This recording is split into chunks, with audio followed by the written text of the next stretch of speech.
Okay, let's have a chat about why I honestly believe that the Sega Saturn in 2024 is such a worthwhile console to own. I haven't had a love-hate relationship with the Sega Saturn, but I kind of had a love-dislike relationship with the Sega Saturn when it first came out, and I'll tell you for why. So, whenever the system came out, I can't remember when it was, 1996, 1995, I should know that, but that's not what we're here for. You know when the Saturn came out.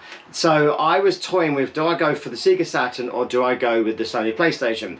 And where I lived in a little place called Letchworth Garden City, which is quite a small little town, and they had an independent video game shop, and they also had Dixon's. And I remember going into the independent game store and they had a Sega Saturn, the black model. So this is my second model. I did have the original UK version, but we'll come on to that in a minute.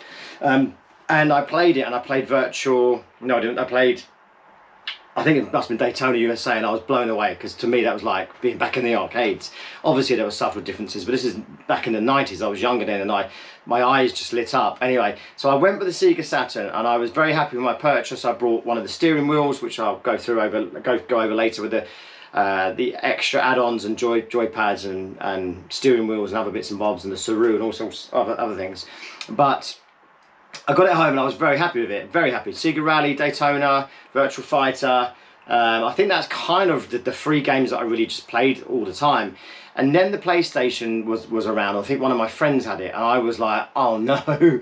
I remember thinking, I made a big mistake here. I should have gone with the PlayStation. Anyway, so I persevered with the Sega Saturn, loved it, but at the same time I was a bit like, I dislike you now because I want to have a PlayStation, couldn't afford a PlayStation. So I sold my Sega Saturn with the steering wheel and everything else, and brought a Sony PlayStation. Didn't ever really regret that decision, but I kind of, I suppose, did a little bit as well, because I did miss the Saturn. Anyway, fast forward to 2024, and I've had this a long time. I've had this probably about 8 years, 9 years, maybe longer, I don't know. So this is obviously the Japanese version. Now, I got very lucky when I got this. I bought it off a seller off eBay. I don't know how much I paid for it. I can't remember. It was a long time ago. Like the look of the Japanese version, just like the grey buttons, the purple, purple open button, just the overall design of it. And when it came, what the seller didn't know, I discovered it by pure mistake, was that it's got a mod chip inside it. And the only reason I know that is I had a backup copy of a game for whatever reason, and I put it in thinking, why not, just try it, and it booted and played it absolutely fine. So it's actually mod chipped as well. I don't use the disk drive anymore, but again I'll come on to that in a minute. So just a bit of an introductory, really, a bit of a backstory as to why I think, why I'm revisiting the Sega Saturn, and now going to go over why I believe this console in 2024 is a must-own console, with the Saru, with the other bits and bobs that are available for it now. There are some amazing arcade conversions on this system, and that for me is why I believe this console is such a brilliant arcade console. Like, you can just pick it up, like Virtual Cop 2, Virtual Cop 1, Virtual Cop 2, you can play those games in about 30-35 minutes. It's perfect for pick up and play, don't really have to engage your brain too much. Anyway, so let's have a look at the Sega Saturn. We're going to look at the system itself, look at some gameplay, look at why it's amazing, look at the light gun shooter, look at the steering wheel, as I said, play some games, and then look at things like the Saru, which I've just recently picked up, which I think is amazing. So yeah, let's have a chat, and we'll go from there. Okay, so let's have a look at what makes this console so great, in my opinion. The games, right? You can have the best console in the world, but if the games aren't really any good, then it's kind of pointless. And I honestly believe that the Sega Saturn's got some of the best arcade type racing games, shoot 'em ups, light gun games that there are out there. So this is what makes it so special in my eyes. This is the Daytona USA, the Japanese version. It's a Japanese console, so I tend to have brought Japanese versions of the games. Also, I think when I was growing up as a kid, my father used to work for a motor racing team, and he often visited Japan, and I always had Japanese consoles. So my dad brought me back the first Sega Mega Drive that was Japanese, and so on and so on. So I've got a bit of a connection with them, really, and I think that because the console is Japanese, and that sounds silly, but I feel like I should put Japanese games into it. Anyway, Daytona USA, so let's load this up. So I'm going to use a disc for now. We'll go over the Saru later. But how cool is that sound? Let's change the aspect ratio to 4.3. Just classic, right? That intro.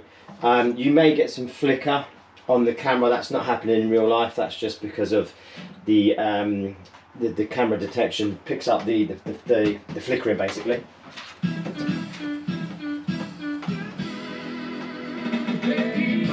Wait, how cool does that sound? Right, let's press start before we get a copyright strike, because YouTube loves a copyright strike. So I'm playing this on my Sony Trinitron CRT. The best way to play retro consoles, in my opinion, is on a CRT. They just don't look right on a modern day console, unless you buy these sort of adapters and stuff that you can buy. Right, let's press start. Let's have a quick go on Daytona USA. This isn't a tutorial of how to play this, by the way. We'll just play it and have a little bit of fun with it. Let's go arcade mode. I don't actually know what the difference is between arcade mode and Saturn mode, if I'm totally honest. I should know. Let's go back to there, sorry. I pressed the wrong button. There we go. I have turned the sound down, again, because as much as I love the sound of this game, we can't have a copyright strike. So let's just turn it up just for a minute while it starts. And then we'll turn the sound back down again. Right, accelerator is on. What I have noticed is that I was playing the Saru last night, the Sega Saturn with the Saru, and what I did discover is that this is where the Japanese and European and US versions differ. So at the moment I'm pressing button C for the accelerator, which is fine, and B is the brake, but on the European American version it was button, I believe it was button B for the accelerator and button A for the brake. I think, or the other way around, but it was certainly the other way around anyway. But this game is just, I know it's a bit choppy, it's a bit, you know, the car, I don't know why they made the car bobble around like that, like it's got something wrong with it, but, you know, again, I messed up there, I'm trying to talk and do this at the same time. So again, don't judge me on gameplay, I just wanted to show you a little bit of gameplay, we dropped about 3 seconds on that. Yeah, the gameplay is just what makes it so good. It's not nowhere near as good as the arcades, nowhere near as smooth. The graphics are a lot more pixelated, but the experience in my eyes and the feel of it is there. Again, don't judge me on my gameplay, because I normally go around this track in about 18 seconds, I think. And that's what I was averaging last night. I think I might even hit 17 seconds at one point. But anyway, we'll play a game. We'll play one game of Daytona. Again, apologies for the sound being down, but as I keep saying, YouTube love a copyright. So again, gameplay is shocking. Still fourth though. Right, we're still fourth. Normally, I think this is on normal mode. I didn't change the settings, so I think it's probably set up on standard mode, as in standard difficulty. You can normally, first now, you can normally win. I mean, at first minute, I don't know how I managed to get to first by crashing. That was a bit better. So maybe it's set on easy mode. I don't know. I didn't change anything. Anyway, but yeah, Daytona USA. Like I said earlier in the intro video, I'm sure this is the first game. It's certainly would have been one of the first games that I ever played for the Saturn, and it really did. You know, it did capture me. I've got the steering wheel, which we're going to check out in a bit. I'm playing this on the gamepad at the moment, standard gamepad. But we will play the steering wheel later. We're going to play the steering wheel. We're going to play Sega Rally with the steering wheel, because I think that's the best way to play it. This one, you don't really need it. You can use a controller. Right, lap 7 of 8. We're nearly there. Feel free to fast forward this if you want to, but let's play. I thought we'd play it together. Get the whole experience of me being really poor. Look at it bobbling around now. I love the way the more damage it takes, the more it bobs. Again, I can imagine a real car doing that. You'd be a bit concerned, wouldn't you? There you go, right, so there you go. And actually it was 19-second lap, that one. So there you go, that's Daytona USA. Brilliant conversion, I think. Yes, it's not perfect. It's certainly not perfect. I love this bit. Let's turn this up a bit. Welcome to Victory Lane. Right. Turn that down again before we get a copyright strike. So yeah, Daytona USA. We'll check out a couple more games. So game number 2, we've got the light gun at the ready. I can't remember if this is the original this is the Sega version. I don't know if it's a Namco one, but it's brilliant. It's blue. I think they did them in black, blue, maybe orange or something. Anyway, I don't know. But this is the one that I've got, and it works absolutely fine. So we're going to play, change the aspect ratio. I wish my TV would do that automatically. I don't know why it automatically changes it to 6:16:9. Anyway, we're going to play some Virtual Cop 2. Love this game. Again, just such a It's like being at the arcade. It sounds really, you know, really cheesy, but it does. It's brilliant.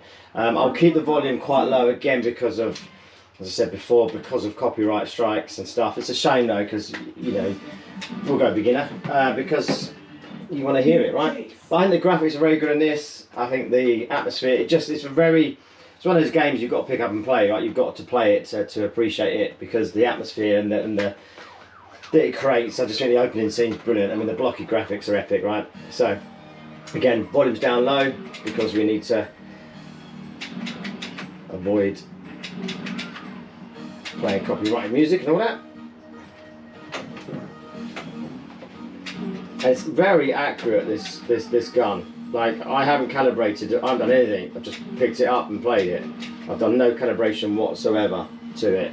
So I think that's pretty impressive, actually. I know you can calibrate it. I think you can do it. In the settings, but I've never done it. Never had to calibrate it. If it looks like I'm not hitting the targets very well, that's nothing to do with calibration. That's to do with me, because I'm trying to talk and play a video game at the same time, which is never easy. But yeah, we'll just play a little bit of this first level. We'll see, watch me play this.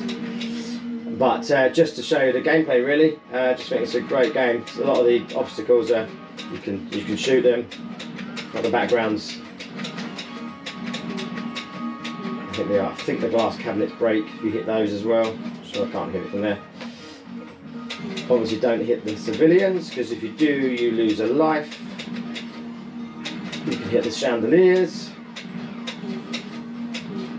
We'll look at a Die Hard trilogy in a minute. I think a lot of people give it a bit of slack, actually, Die Hard trilogy, but I actually really like it. It's a 3-stage game, but we'll play it in a minute. But I'm going to play the shooting stage. Well, I missed him. Trying to do two things at once.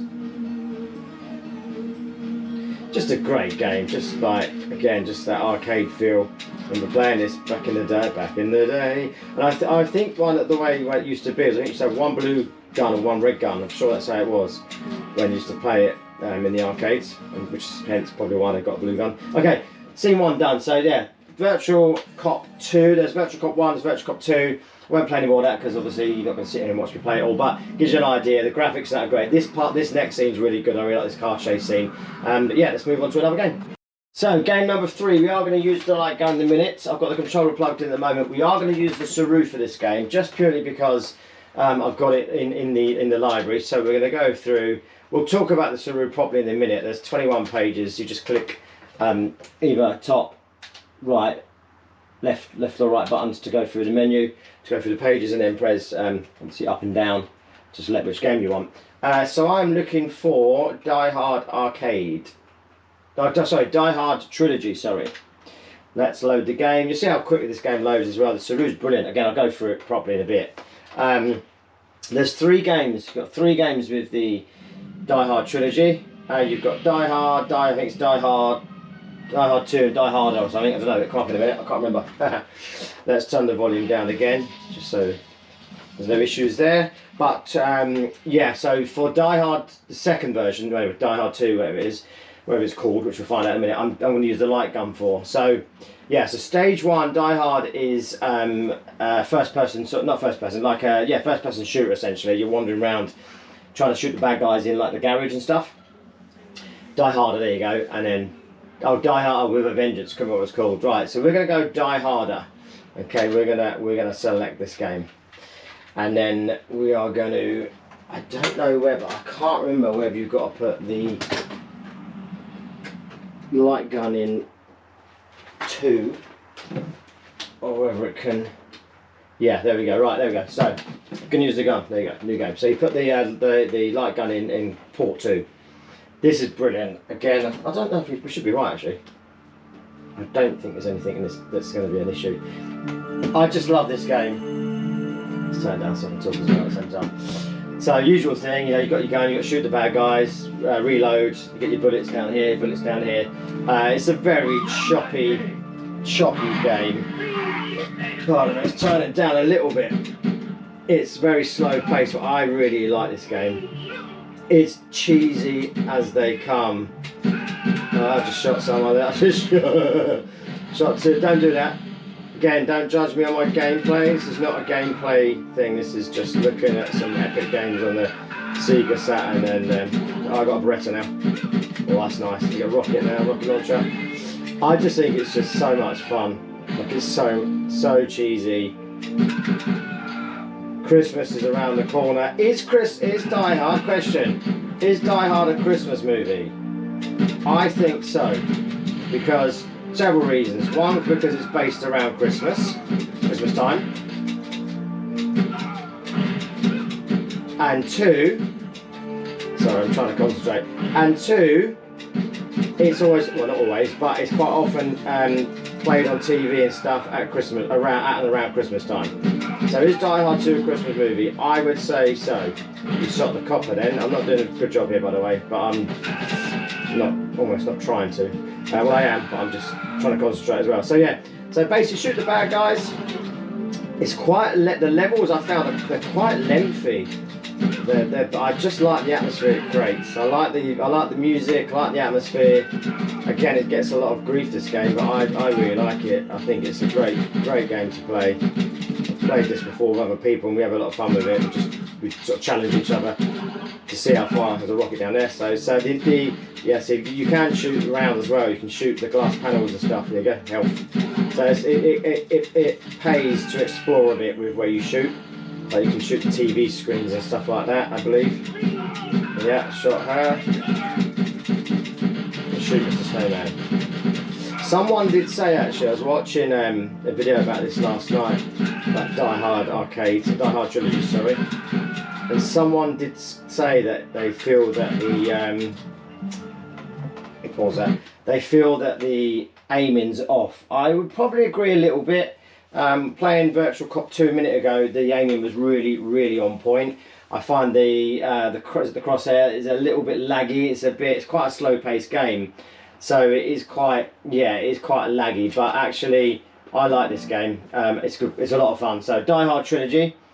The first game's are, like I say, first person. Second game's a shooting game, and the third person's a driving game. They're all very cheesy. They're great fun though. Give them a try.